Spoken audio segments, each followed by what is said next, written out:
Hello' everyone, কি খবৰ? আশা কৰোঁ সকলো ভালে আছে। মোৰ এটা নতুন মিনি ব্লগলৈ আপোনালোক সকলোকে স্বাগতম জনাইছোঁ। ৰাতিপুৱাৰ সময় ৰুটি চাহ খাই আছোঁ আৰু খাই মেলি দুপৰীয়া হোৱাত নিশা গা পা ধুৱাই আনিছোঁ বিচনালৈকে। কাৰণ ল'ৰা ছোৱালী শুলেহে কাম কৰিব পৰা যাব নহয় জানো। তো তাইক খুৱাই মেলি ভাতত আহিলোঁ। ভাতৰ আধা চব্জি হৈ গ'ল আৰু ভিডিঅ'টো এতিয়াহে কৰিছোঁ, গম পাইনে। ভিডিঅ' কৰিবলৈ পাহৰিলোঁ, কিন্তু কি কৰিম আৰু মনত পৰিলে যেতিয়া কৰিয়ে দিলোঁ। আৰু এয়া হৈছে আবেলি সময়ত ভাত পানী খাই ভিডিঅ' কৰিব নহ'লে, কাৰণ নিহাৰ লগত অকণমান দৌৰা দৌৰি হৈ থাকে। এয়া যাবলৈ ওলাইছোঁ পূজাক লৈ টিউশ্যনলৈকে। আৰু টিউশ্যনত গৈ দেখিলোঁ যে বাইদেউ নাই, মানে টিউশ্যনৰ নাই। আমাক 3:30টাত মাতিছিলে, আমি পাহৰি গ'লোঁ। তো এয়া 3:30টাৰ পিছত আকৌ পূজাক টিউশ্যনত থৈ আহি আমি যাবলৈ ওলাইছোঁ পথাৰৰ ফালে। মাজতে হয়তো যোনে যোনে মোৰ ভিডিঅ' চাইছে তেওঁলোকে গম পায়, মই মাজতে সৰিয়হৰ খেতিৰ ফালে গৈছিলোঁ। আৰু এয়া আজি পাৰ্টি কিন্তু বেলেগ। তো আজি মাইনাহঁত যাব, মানে মালিকৰ ঘৰৰ ছোৱালীজনী আহিছিলে। তো তাই ক'লে যে আমি যাম।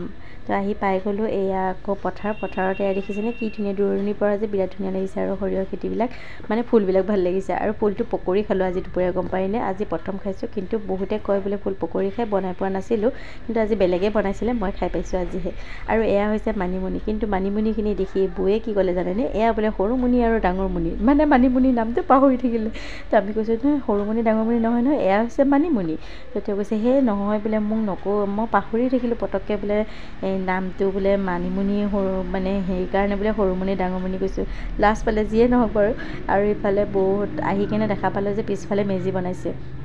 আৰু এয়া আহি পালে সন্ধিয়া সময়ত বাপেক আহি পোৱাৰ পিছত ল'ৰা ছোৱালী ফূৰ্তিটো ক'বই নালাগে। আৰু পূজাৰ আগতে বেগটোহে চাইছে, কাৰণ তাই কিবাকিবি বস্তু বাপেকে লৈ আহিছিলে। আৰু আহি পোৱাৰ পিছত এয়া চাহ খাবৰ কাৰণে লৈছোঁ। তেওঁ কিবাকিবি লৈ আহিছিলে, ভাবিলোঁ যে আজি সেনেকৈয়ে খাওঁ। সন্ধিয়া সময়ত খুন্দি আছে আকৌ মালিকৰ ঘৰৰ সান্দহ। তো মই ভাবিলোঁ যে অকণমান ভিডিঅ' কৰি দেখুৱাই দিয়াচোন, যিহেতু বিহুৰ বতৰ। কাৰ ফালে পিঠা পনা বনোৱা আৰম্ভ কৰিছে জনাবচোন। আমাৰ ইয়াত কিন্তু আৰম্ভ কৰিছে। আৰু এয়া ৰাতিৰ সাঁজ আমি একেলগে আজি কলপাতত খাইছোঁ, তিনিওটা পৰিয়ালে, মানে তিনিওজনে, আমি ঘৰৰ তিনিওটাই মানে গোটেইকেইটা পূজাই ভাত বাঢ়ি দিছে যে আজি আমাক। আৰু নিহা চাওকচোন কোচত তাই খালে যে, সেইকাৰণে তাই খোৱা নাই আজি, মানে আজি বহি আছে। আৰু তাই টোপনিয়ে আছে, মানে তাই টোপনি ধৰিছে। মই সেইকাৰণে সোনকালে ভাত খাই তাইক বিচনাত লৈ যাব লাগিব যিহেতু, তো জল্দি ভাত খাইছোঁ। আৰু কিন্তু কি হৈ গ'ল জানেনে, আজি বনাইছিলোঁ মই হাঁহৰ মাংস। আৰু হাঁহৰ মাংস ভাত সদায় মই একেটা হেৰিতে বনাওঁ, কিন্তু আজি মানে ভাতো কম হৈ গ'ল, মাংসও কম হৈ গ'ল। আৰু যিয়ে নহওক মোৰ কাৰণে হৈ গৈছে, কিন্তু পূজালৈ আৰু কমি গ'ল। আৰু ভাত পানী খাই উঠি মই আকৌ চাইছোঁ, এটা কেক বনাইছিলোঁ, যিহেতু অহা কাইলৈ ঘৰলৈ যাম। তো ভাবিছিলোঁ এটা কেক ঘৰলৈ লৈ যাম বুলি।